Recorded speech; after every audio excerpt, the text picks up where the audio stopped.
Everyone. We'll just Hi. wait a few moments for everyone to connect to audio. I see some of you still connecting, and then the ACT director, Judith Berry, just wants to welcome you and give a quick intro to ACT and to the program. And my name is Nina Palisano. I am the academic assistant for ACT. The people you can see all around you are Judith Berry, the director, Marion Cunningham, who is the administrative officer for ACT, Marissa Friedman, our communications and public programs coordinator, and Graham Yeager, who is our fabrication associate. And I see one person still connecting to audio, so I might give that person 1 second.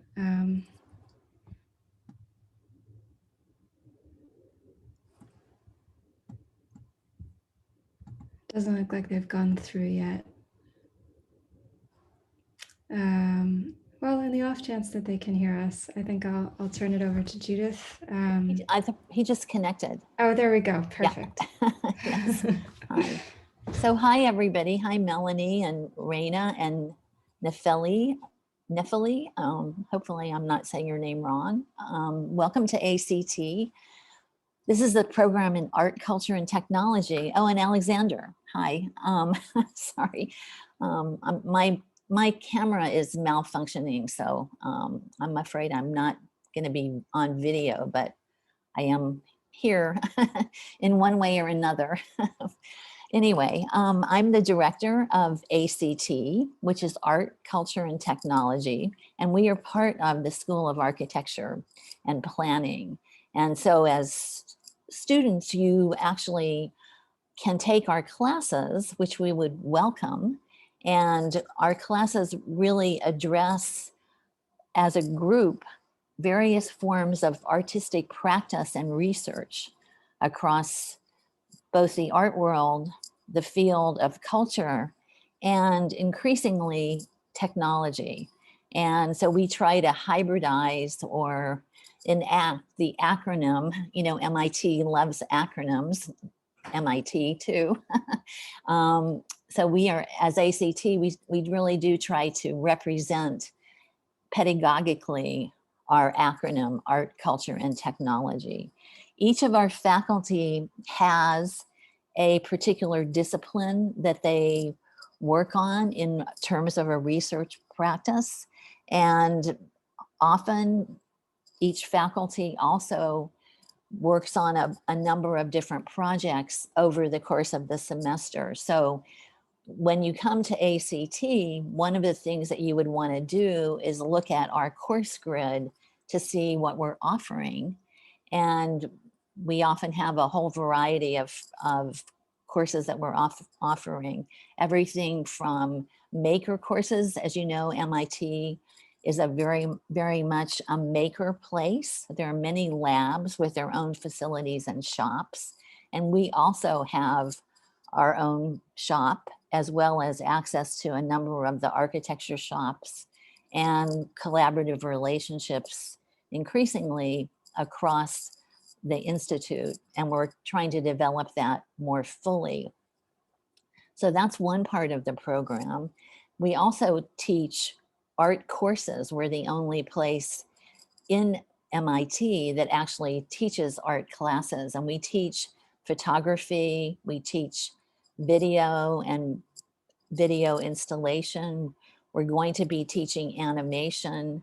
We also teach several classes on cinema, including cinematic migrations, as well as several other classes in advanced cinema taught by different professors who have a specialty using media. It's, as you probably know from growing up for the most part, probably with the computer, much of the media definitions have really kind of dissipated. And so we don't even know what we have anymore in terms of medium. Is it film? Is it video? Is it a hybrid form of computer digital information translated into a picture? The question, of course, is what is it? But we do teach a number of classes making use of medias across a variety of platforms. And additionally, we also have courses that you can take with visitors that come. And so this semester we're teaching, one of our faculty, Guillerminas Urbanos, is teaching a class with a dancer and in the theater department about choreographing the city, for example. And every semester we have one or so classes like that. So I think I should probably turn it over to Marion Cunningham, who some of you have met. Marion is our AO, our administrative officer, and Nina Palacino is our administrative assistant. And Graham Yeager, who's also on this call, is our fabrication associate. So I'm sure they'll be speaking, but it's very nice to meet you, and I'll be available on this call as well until 11. If you have any questions for me in particular, I'm happy to answer your questions. Thank you. Thank you. Nice to meet you. Thank you, Judith, and thank you all of you for being here to learn a little bit more about the program in art, culture, and technology. I feel like we've been together for 5 or 6 minutes, and you're about to get the third introduction of our staff, so you will thoroughly know them by the time this is over. We have Marissa Friedman, who is our public programs and communications coordinator, Graham Yeager, our fabrication associate, and Nina Palazano, who is actually our academic liaison and assistant to the director, and myself. I am the administrative officer. Today, we're going to cover the following things. One, admissions, the application process, and also an overview of the program in art, culture, and technology. We're going to talk a little bit about fabrication and production, and we'll also offer some examples of student work so you can get a sense for the kinds of production that you can do here. And finally, we're going to end with a presentation of faculty work. And we're going to make this as interactive as possible and as varied as possible. And with that, I'm going to turn it over to Nina so that we can show you a little bit about our video on the admissions process.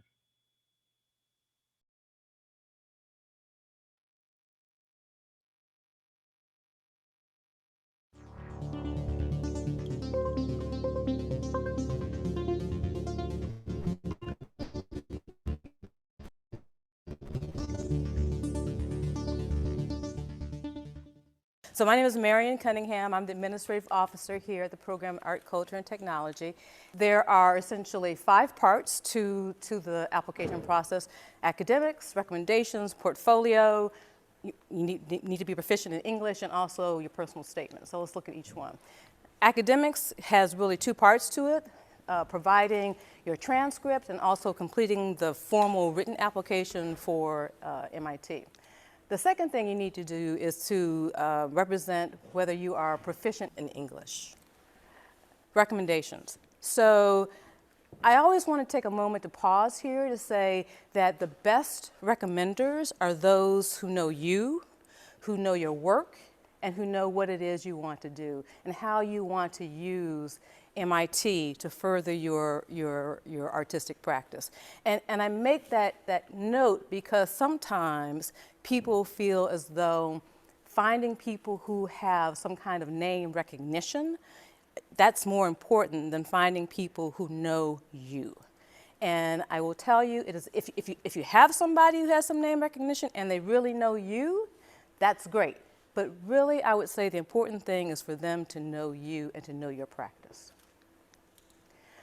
What should I put in my portfolio? So as it says here, evidence of your creative work, but the things that you think are most reflective of who you are as an artist. And I want you to think of your application really as a marketing package that says, I am someone who should be at the MIT program in art, culture, technology. If you think of it as a marketing package and that you understand how your background complements the MIT program in art, culture, and technology and how there's a good match there, then I think that makes you think of it a little bit differently. It's not about sort of filling out the form and submitting the transcript and putting a portfolio together as much as it is doing those things with an eye towards how how does each component really contribute to my overall objective? So just know that the admissions committee is going to be working in a MAC environment. So you might want to just kind of test your portfolio to see if it can be open on a MAC. In some ways, your personal statement and your portfolio are two sides of the same coin. With your transcripts, that's history. You can't really change what your transcript says you've done. With your recommendations, you try to choose wisely. But with your portfolio and your personal statement, these things are the glue. They are the things that tell us who you are and what it is you want to get from this experience. So tell us, try to be authentic. No, not try to be authentic. And don't be afraid to be who you are, because that's who we want to know. Don't be afraid to take a risk. So many times people write their personal statement and they tell it in very chronological order. But maybe there's another way to tell that story that feels right for you. And I would say, feel comfortable trying that. You might want to show it to some people. Finances. Yeah, this is a big one. It's not cheap. So you have to think about housing, eating, books, local transportation, personal expenses. It's a lot of money. So your next question should probably be, is there financial aid? And the answer is yes. So we offer a range of fellowships. What we give you your first year in tuition fellowship, we will also give you in your second year, as long as you remain in good academic standing. You also have the opportunity to get a second year merit fellowship. So at the end of the first year students can apply for an increased tuition merit fellowship. So that means that if you receive 15% tuition fellowship your first year, if you are granted an increased tuition fellowship your second year, it may go from 15 to 25 or 35. And I'm intentionally choosing numbers less than 100 because I don't want to misrepresent when I say that we try to make sure that everyone gets some level of fellowship support. We also provide employment. We have teaching assistantships that are available. And we also have student workers. Student workers include folks who are working as monitors in the fabrication facility. We have folks who are working with our communications staff. So there are other student employment opportunities that exist. But it's more than just being able to live. You also want to be able to finance your work. And so there are a number of grants that are also available here at ACT. So we have the Council for the Arts, and they provide grants to support student projects. In addition, ACT has what's been called the pilot grant. It's gone on now for about 5 years, so I don't think it's a pilot anymore, but it does provide some funding for student artistic projects, for student projects. And then we also provide funding for travel, for conferences, where you are being asked to present your work. In addition, there's the MIT International Science and Technology Initiative, MISTI, and MISTI supports travel to other countries where students can have some type of on-the-ground experience. So there are grants that support your being able to really deepen and further your artistic practice in a variety of ways, whether that's through conferences, projects, or travel.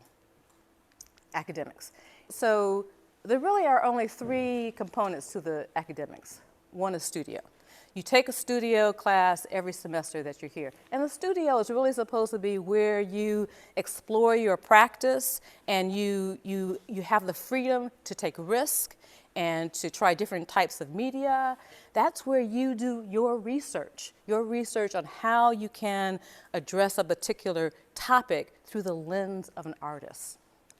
In addition, we have a thesis, and the thesis is supported in a number of different ways. Someone mentioned, I think Nancy may mention the colloquium, and the colloquium is designed to give you a sort of foundation, a theoretical foundation about the world of art.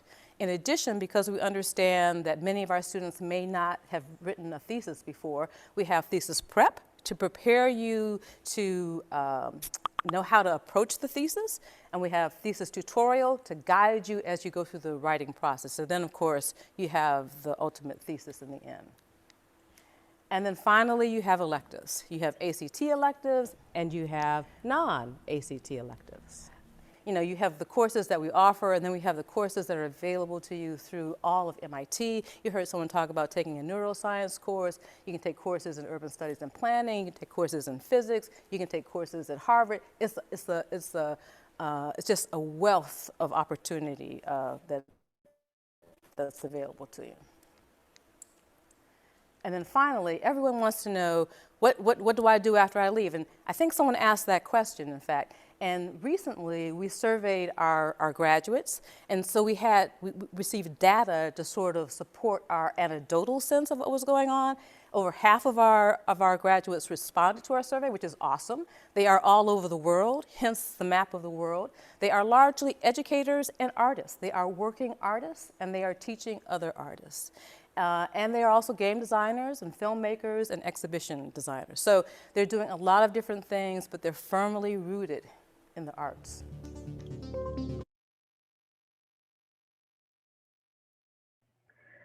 So we just wanted to give you an overview of the application process and of the program, but we wanted to, of course, have an opportunity to answer any questions that you may have. So do you have any questions? And no need to use the chat. It's such a small group. You don't have to turn on your video if you don't want to, but you can just sort of shout out whatever your questions may be, or use the chat. You know, we're pretty flexible here.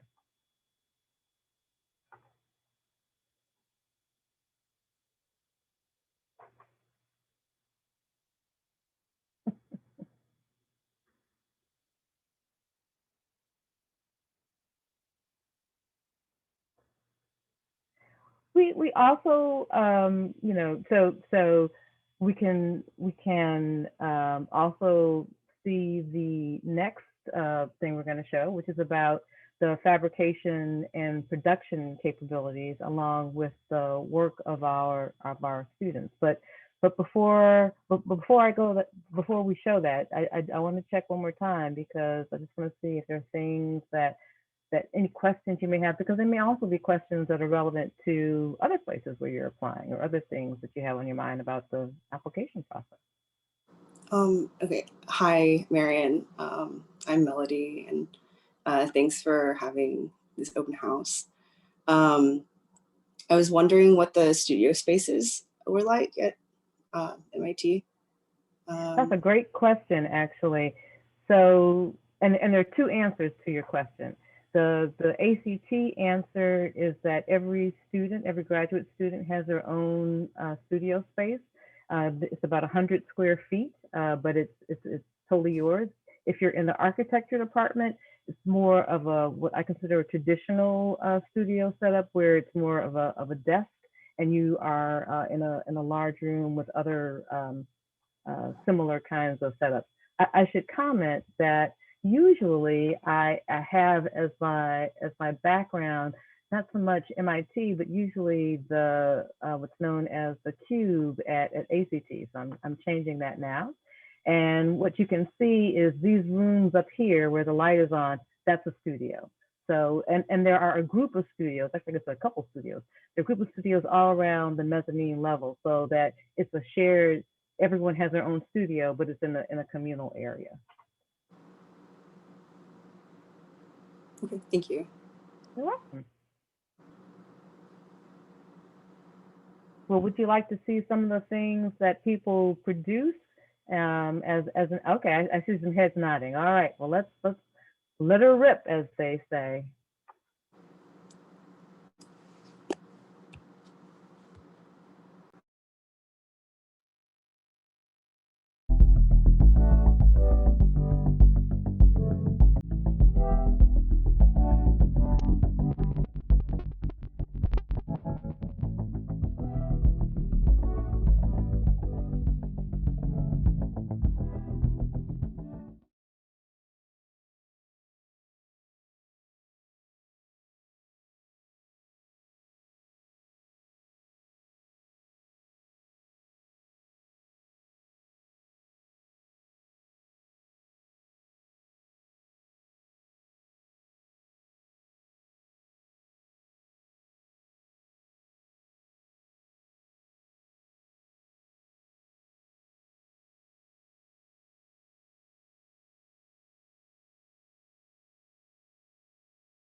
my name is Graham Yeager. I am the Fabrication Associate for MIT's program in Art, Culture, and Technology. I help people make cool things safely. For my portion of today's events, I will be telling you a little bit about our fabrication space while showing you some snapshots of the shop, which are kind of running on your screen now. I'll talk for about 5 minutes, and the slideshow will just loop through. Post any questions that you have along the way in the chat, and I'll answer them at the end. You can also use the chat to share a little bit about what materials and processes you are currently using or hope to use here at MIT. I'll also be available later to answer any questions, or you can always email me directly. So the fabrication studio is called the Mars Lab. It is a shared space with ACT, the Center for Bits and Atoms, and the Media Lab. The Mars Lab is a separate part of the building complex from your studios, but only about a minute away. Technically, it's in a different building, but it's all connected and you don't have to go outside or anything like that. The Mars Lab is where you'll be making a lot of the physical parts of any of your projects, and it is a space where you will have 24-hour access to. It is a unique space. My background is in the crafts. I have a BFA in ceramics and a Master of Fine Arts in Studio Arts. And fine art studios like that are sometimes, for good reason, separated. So the welding might be in the basement and printmaking's up on a different floor, which is in a different space from woodworking. And that's not the case at ACT. It's pretty awesome. The Mars Lab has many of the capabilities of that type of format, but everything is there stacked on top of each other along with advanced makerspace technology. The Mars Lab is a place for exploration, for experimentation, for failure and success. It's a great space to try things out as you work through your ideas. The Mars Lab excels through use, so the more you spend time there, the better everyone's experience will be. Every user, either from ACT or the CBA or the Media Lab, brings their own expertise into the shop and their own unique ways of solving problems. So you'll not only have access to a bunch of different things and materials to try out, but also you'll get to work next to a wide variety of users with different skill sets. It's one of my favorite parts of the shop is to see people solve problems differently and share knowledge with each other. So what can you do there? Maybe a better question is what you can't do, but I'll run through the different parts. You have our main studio. There's wax, plaster, and alginate casting there, screen printing, paper making, and more. This is the space where our fabrication focused classes use, and it's also a great space to spread out any larger projects that might not fit in your studio space. The sewing lab has tabletop and industrial sewing machines, sergers, a variety of mannequins. We have a ceramics lab with hand building, wheel throwing, slip casting, and glaze calculation. There's an electronics lab with soldering, oscilloscopes, power supplies, iOS and PC workstation, CNC embroidery, and 3D PLA printers. So wood shop with table saw, bandsaw, chop saw, sanders, and various power tools and hand tools. Our metal shop has welding capabilities for MIG, TIG, stick, spot welding, oxyacetylene, and an anvil. You saw some forging in the video earlier. There's chop saws, power shears, bending brakes. There's a kiln for ceramic and glass slumping, and fume hoods for mixing composites and using aerosols. In addition to that, the Center for Bits and Atoms has their labs in that same Mars Lab, and so they have laser cutting facilities, vinyl cutter, various 3D printers, multi-axis milling machines, lathes, water jets, and more. Additionally, each semester I hire a staff of students to manage the shop, so that could be an opportunity for you to earn some additional money and some additional skills, as it's a paid position. That includes additional training from me and opportunities to do additional materials research and skill development. In closing, there are already a lot of materials for you to iterate with in the shop, and many different tools for you to work with. And if we don't have what you want, we can usually find a place at MIT for you to do it or get some version of it for the shop. Thank you. Hi everyone, I'm Ray. I'm a second year at ACT. So my background is in rehabilitation. I was trained as a therapist, and as I transitioned into art, you could still see a lot of the experiences and kind of motifs translating into my art practice. And this is a hand-blown glass project. It's in reference to the phantom limb phenomenon, which about 70% of amputated patients have. They very visually feel that their amputated limb is still there and it's in pain. This is an installation shot. I made 11 of these, and the shapes were all inspired by kind of case studies and how my patients described their phantom limbs to me, and they were all adorned with leather harnesses. And so that's also an instance of how this the self and the other boundaries are muddled, and these glass pieces are silvered and mirrored inside as a reference to the mirror box therapy for phantom limb pain, and the mirror being kind of a tool for the gaze of the other again. Being here afforded me a lot of opportunity to use tools that I would otherwise never have access to, such as a micro laser machine and from the CBA, or this is a scanning electron microscope where it shoots out streams of electrons to show the nanoscale topography of objects. And this was a video piece on fire and memory. So a bunch of burnt objects were scanned. And so I came to MIT because of the history of MIT with synthetic biology.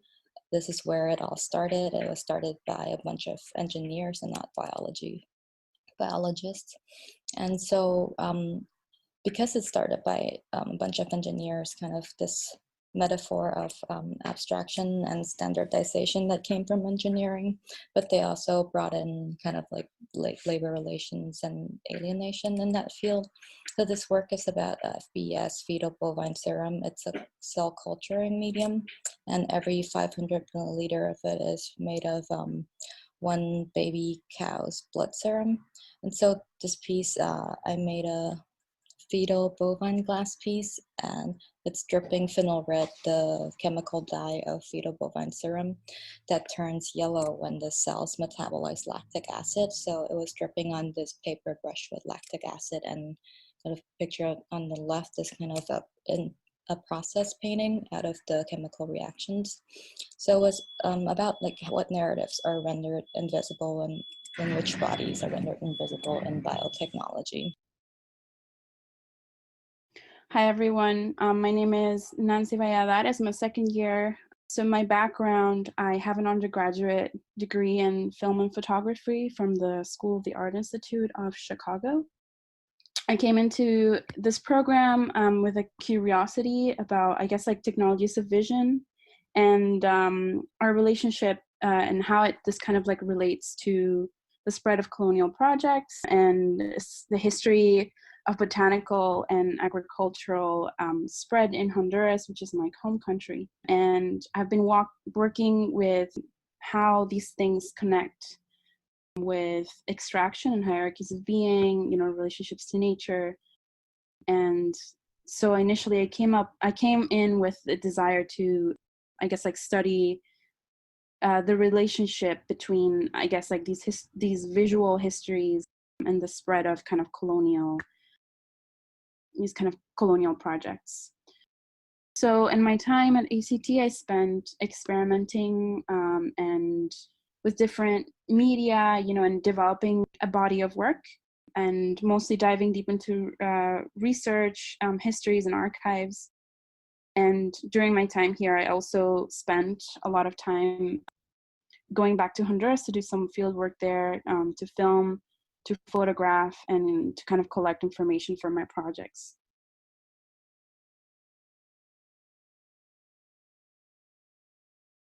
My time at MIT, I was interested in having time to like research and think about things and try a bunch of different things. And thematically, because I guess maybe the projects are kind of like maybe seemingly all over the place, like thematically, I guess what I'm interested in is kind of these larger kind of processes, basically how we organize ourselves and how we organize the world. So I guess in my time at MIT, I've made films. So like this film, I started filming this during the winter break. And it takes place in Kyoto in this garden that was started by one of the chief architects of Japan. So again, it's like this kind of site that has these conflicting worldviews and histories, like one that is based on like, you know, Zen or analogism, and Shinto, which is like animistic, and then imperialism.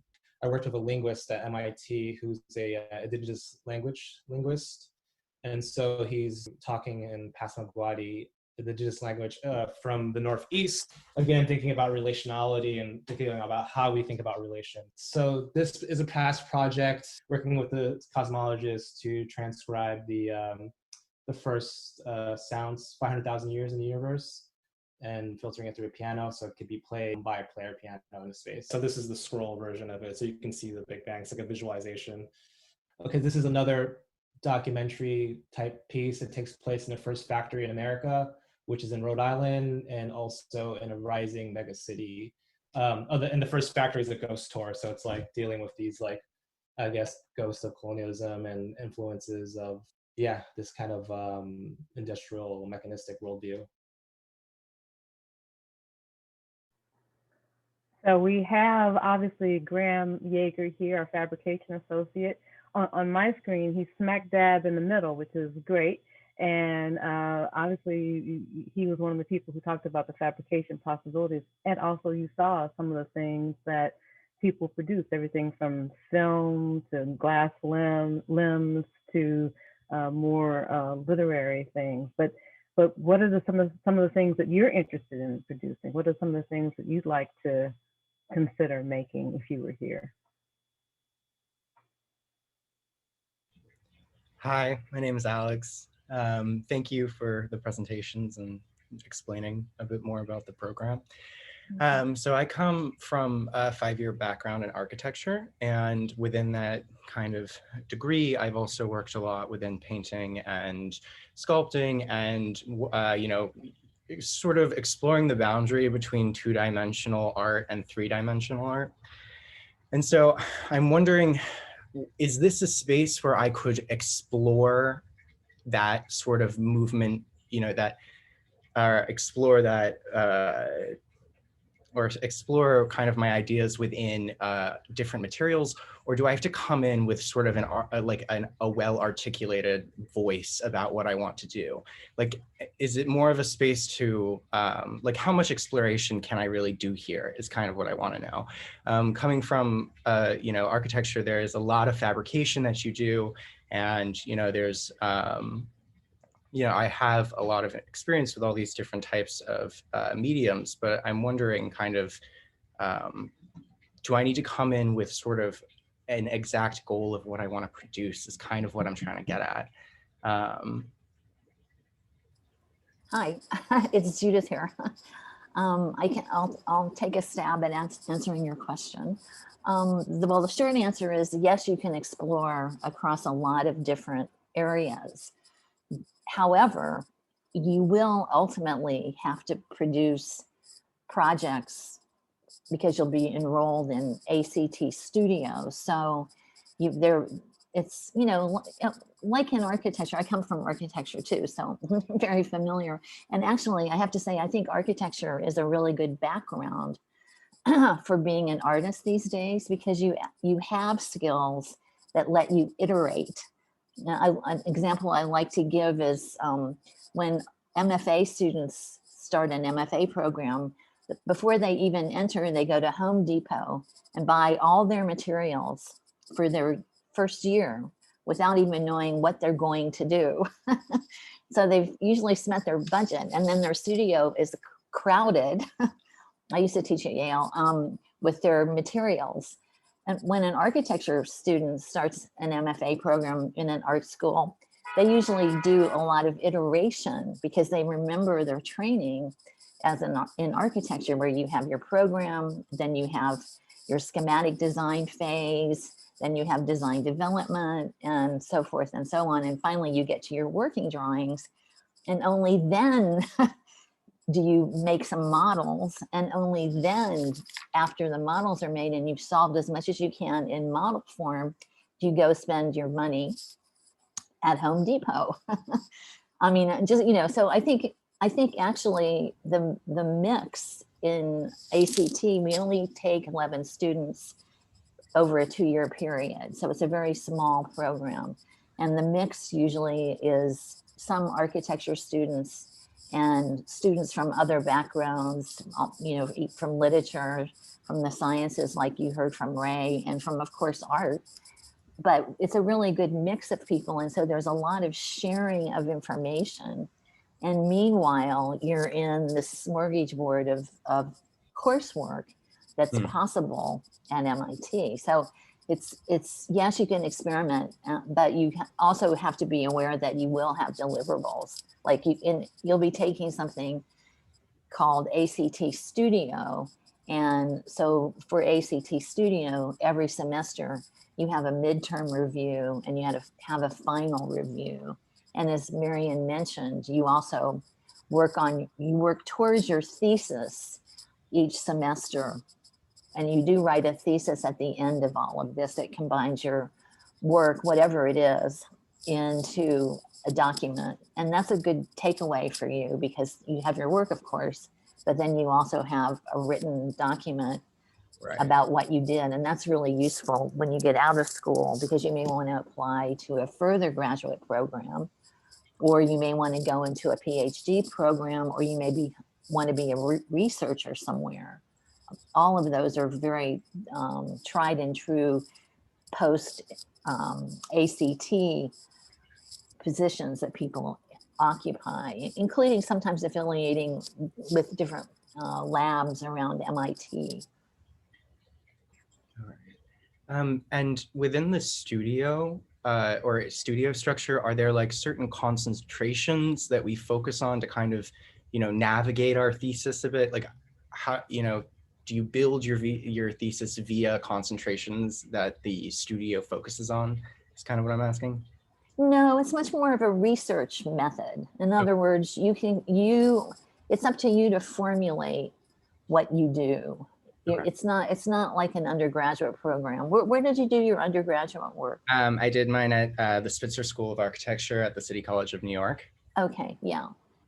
So, I mean, we have a lot of, you can get a lot of fabrication aid at MIT. I don't know how much fabrication aid you had at the Spitzer, but was it good? It was not very good at all. Oh, okay. But we did get access to everything. I mean, of course, it was just kind of, you know, tugging, you know, trying to get access was kind of hard, but we had it. Yeah, well, I think MIT is pretty good about access because we do have fabrication associates, and we have a lot of equipment that no other school has because we have the labs and they really have, you know, the latest, greatest. Of course. And and you're not allowed to use that equipment unless you're trained. Okay. So it's not like well, this is another conversation, but it's not DIY anymore. It used to be when I was here earlier in the 1990s and the 2000s.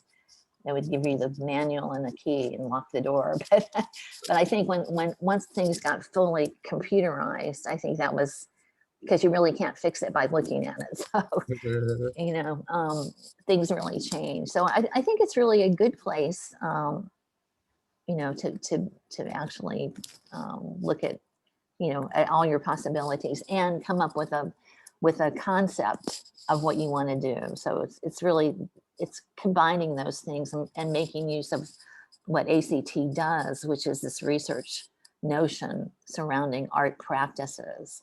So for most of us in the program that are teaching, everything proceeds from a research question.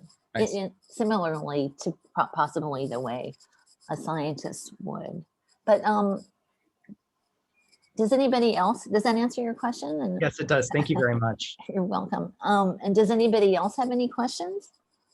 Yes, me please. Yes. Hi, my name is Nefeli. I'm also from an architecture background, from a bachelor degree from Crete in Greece.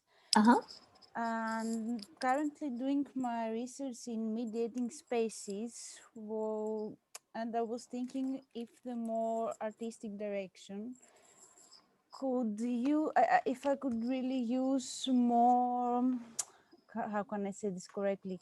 I'm using visual mostly with projector and more some platforms more larger in scale and not really more fabricated things in smaller scale, like projection mapping in buildings or inside interior installations with projection. I was thinking if this program, going through art and technology and culture, could really help me with this kind of research, yes. And I'm familiar with Fabrication Lab here, but I was thinking if you have any media rooms with this kind of technology, I could try on some things. Well, yeah, we do, but not directly we have projectors in ACT, of course, because many of our artists use projection. But Okay. so far we're not personally teaching courses on projection mapping or data visualization, but there are courses at MIT that are totally focused on these issues. So the short answer is yes, and the longer answer is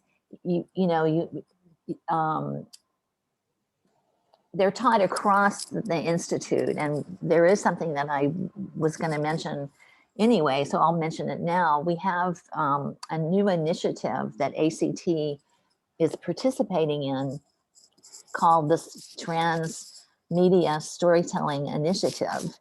And it is very much directed towards someone like you. It has 2 more years in its pilot program, and there are courses that are offered each semester making use of that, as well as our students in the ACT graduate program, which there's usually only 11, are able often to get some funding through Transmedia Initiative.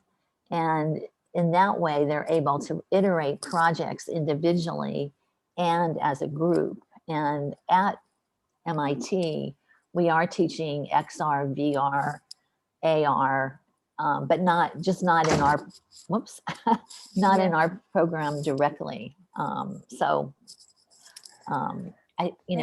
the link.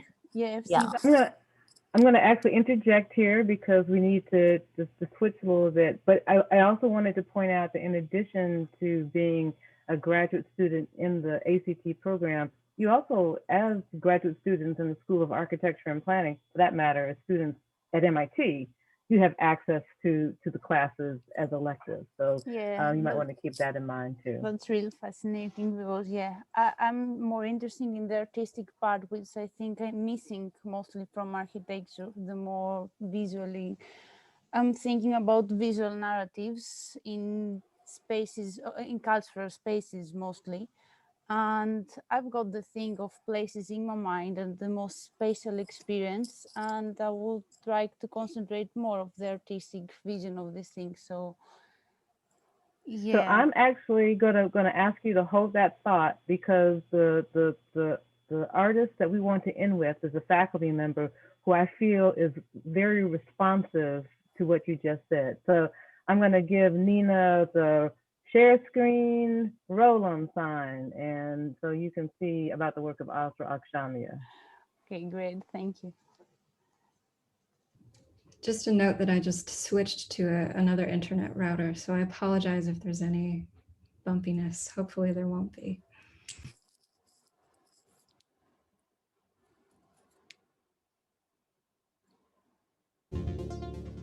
Hi, everyone. Nice to see you. Hi. And also those of you who I don't see. My name is Azra Akshamia. I'm associate professor in Art Culture Technology program. I've been at MIT since 2004. First as a graduate student, I did my PhD in the History, Theory, Criticism program in Islamic architecture. That's my academic background. And I've been practicing as an artist since around 2000 and became faculty in 2011. My work is centered on public space, and my art asks how social alienation can be turned into empowerment. I work with a range of different media, from textiles, writing, to sculptures in public space, interactive work, and more recently, a lot of work embedded in communities in zones of conflict and crisis. So just to give you an overview, I have these kind of three clustered methods of work. The first regards issues of inhabiting fragmented commons, and a lot of my contemporary work rests on my academic background and research on politics of cultural heritage and how and why heritage is targeted and has become object and medium of contemporary warfare. From that kind of violent history, this is something that I then take on and explore in my art. And here you see an older project from 2008 called Monument in Waiting, a hand-woven carpet that takes this traditional Balkan carpet iconography and transcodes that, the symbols into symbols of war, similar like the Afghan war carpets that after 20 years of violence have started depicting Kalashnikovs and tanks, because carpets and weaving traditionally is a form of storytelling and writing, but also is a form of healing, social healing. In this aspect, I'm specifically interested in relation to cultural heritage. On the one hand, the potency of art as a medium to heal. I mean, in this case, the carpet was woven by women who survived these torture camps and sexual violence. On the other hand, the weaving becomes a form of overcoming trauma and healing through meditation. On the other hand, documenting the actual stories and what happened in order to move on as society. And here I combine my artistic research with kind of academic work. This is excerpt from my database that is shared with me, and Andras Riedelmeier, one of my mentors, who was one of the criminal tribunal in The Hague witnesses, where also my research through his act of witnessing contributed to proving on a kind of larger scale that acts of cultural destructions are also acts of forms of genocide. So this work also underpins a lot of work that I do in the context of migration and diaspora and politics of identity. So after moving from Bosnia to different places, Austria, Germany, Holland, and US, I've been constantly exposed to different cultural stereotypes, and specifically questions of who has the right to visibility and presence in public space. And oftentimes these questions are masking, questions of architecture, who has the right to build a mosque, for example, or build themselves, kind of camouflaging racism and xenophobia. And I have a whole body of work that is published in the book called Mosque Manifesto. And here you see one artwork example of it that I actually designed as a student at MIT in Krzysztof Wodiczko's class called The Nomadic Mosque. It's an early work from 2005, which represents identity as fluid, multi-layered, constantly evolving, and there's a suit that can open up and become a wearable mosque for two people, and kind of allows you to transform any space into a prayable space. But much more, this is about deconstructing the idea of identity as kind of this Islam, Middle East, Western, what are these seemingly homogeneous entities, to break it down to a single person and to show that identities are individual, local, paradoxical, and constantly changing. And this kind of thinking continues into more recent work. This is an example of this yarn-devu, a kind of tactical territory in form of textiles, a quilt made out of fabrics brought by project participants from the Middle East and the different areas in US. And this quilt can be disassembled and reassembled into jackets that you can kind of connect on the bellies and literally bring people together. Oops. This project was part of a larger symposium and kind of platform that I co-initiated called the Culture Runners, which is has now become an independent curatorial project. But it was about bringing and sharing stories across borders between the US and participants in the Middle East, our guests from the Middle East, and also local communities of artists and scientists from MIT were sharing stories of cultural encounters mediated through technology. More recently, I've been developing this concept I call performative preservation, which really brings the concerns of cultural preservation and all these questions that I showed initially, targeting of heritage, with questions of humanitarian aid and how we can bring these together. So what kinds of images can we produce to talk about destruction if we cannot, in order not to reproduce it? So this is a subject of the project called Memory Matrix, a giant monument in the process of making and in making itself. It looks like a stage, a scaffolding. It was here located right in front of our entrance door at MIT campus, marking the 100th anniversary of the move of MIT from Boston side of the river to Cambridge.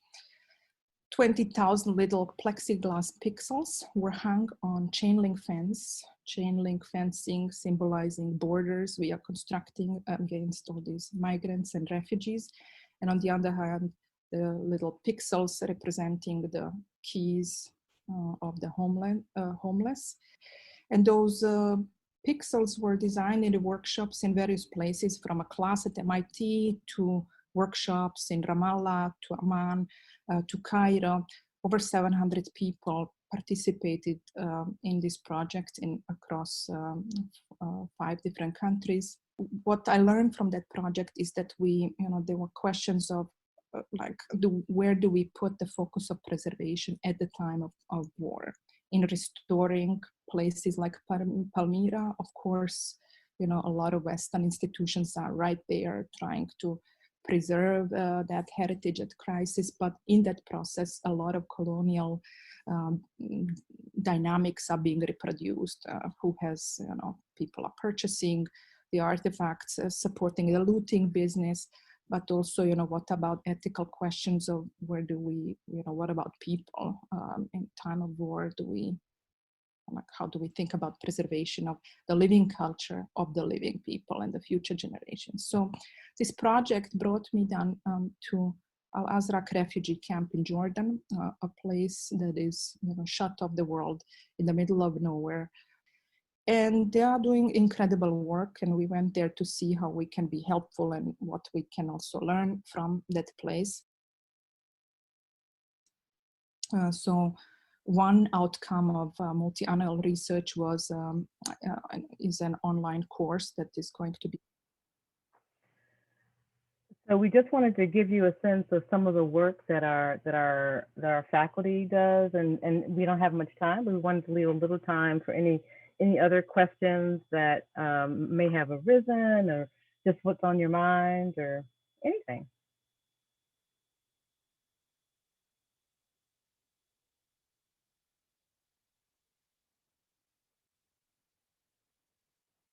Oh, that's right. We have the lecture this evening, and it will be awesome. You'll get to see the cube again, my backdrop, and Barbara London. I think you'll find it very interesting, actually. Yeah. 6 p.m. Yeah. I'll just add to that, if you can't make it tonight, that URL will be live. You'll be able to watch it immediately after, and we'll also be putting it on our Vimeo channel. So hopefully that'll give you a little bit of an idea about what our public programming is and how we've adapted it for this new world. But nice to meet you all. So Graham, do you want to have any closing comments as our artist fabricator, and before we sign off? I'd just like to reinforce that we're here to help you with your work, and the ACT program is brings in such a unique group of students, and each of you will bring your own expertise and your own interests to the program, and that's one of the most exciting parts for me is working with each of you and consulting on your projects and helping them go from concept to creation in the time that you spend with us. The place is really designed for exploration, experimentation, and I encourage all of you, whether you have a maker background or not, to come talk with me about your projects in the shop, as well as to do some additional research about ACT. The faculty are spectacular, the staff are great, and encourage you all to learn more. I would say, as before we let you go and talk to the students, is that one thing about ACT is that I am the only person who is not an artist. So every person on this call, except for me, has an art background. So I mention that because it informs how they interact with their fellow artists. You know, the other artists in the program, whether those artists are students or the artists are faculty, it informs their approach. And I think that that's really key and something really important. Well, I hope you learn a lot, and please don't hesitate to use any of the links or emails that are in the chat, whether it's palisano@mit.edu or Marissa F@mit.edu or ACT@mit.edu or any of that. Please don't hesitate to reach out if you have any questions. And thank you for coming to our sessions. Thank you very much, actually. Thank you very much. It was great to meet you all, and we'll look forward to your applications. So we hope you will apply. Or visit. Yes, and well, how can they visit? Yeah, we can't actually. Well, you can visit. You can visit virtually by coming to our lecture series, or you can, if you do come, you don't have to apply to be a part of the ACT community. You can take a class and be a part of the ACT community. So there are a lot of ways to be that's true. Yeah. I think before everyone heads out, we'll also be having two ACT specific open house sessions on November 17th and November 19th. Some of that information will probably be a repeat of what you've heard here, but there'll be an opportunity to connect with a much wider sort of subset of the ACT community, more faculty. We'll have current students, we'll have some alumni who are there to chat with you in breakout rooms. So it's kind of the more in-depth version of what you just experienced. And I see Marissa has just put it in the chat, so there's the link for the open house registration. Awesome. Great. Thank you all. All right. And to be continued. Bye. Bye. Thank you. Bye. Nice to meet you. Bye, everybody. Everyone.